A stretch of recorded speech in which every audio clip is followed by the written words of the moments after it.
नमस्ते, प्रणाम दोस्तों। मैं वैष्णवी, मैं पूजा लोकगीत, मैं इसके जग्गू, मैं इसके रानी। सभी का स्वागत, वंदन, अभिनंदन बा।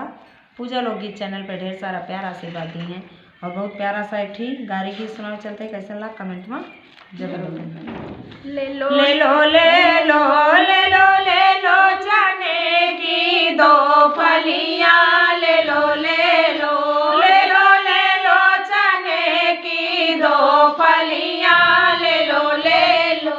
समधी कई बहिनी हाट करेली, बाजार करेली, वो तो ने बुना रंगी कई भाव करेली, वो तो ने बुआ नारंगी कई भाव करेली। कोई हाथ छुएला, कोई गाल छुएला, कोई घरवा में लई जाके प्यार करेला।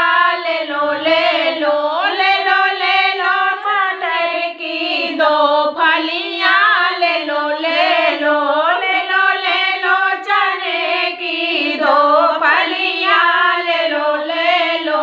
अरे अबुआ के बहिनी हाट करेली, बाजार करेली, अरे में बुआ नारंगी कई भाव करेली। कोई हाथ छुएला, कोई गाल छुएला, कोई घर जाल के घरवा में प्यार करेला।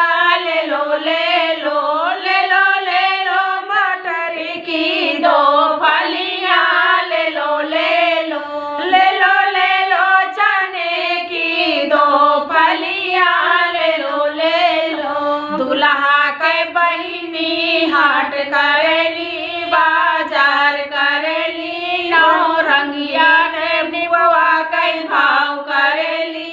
कोई हाथ छुएला, कोई गाल छुएला, कोई घरवा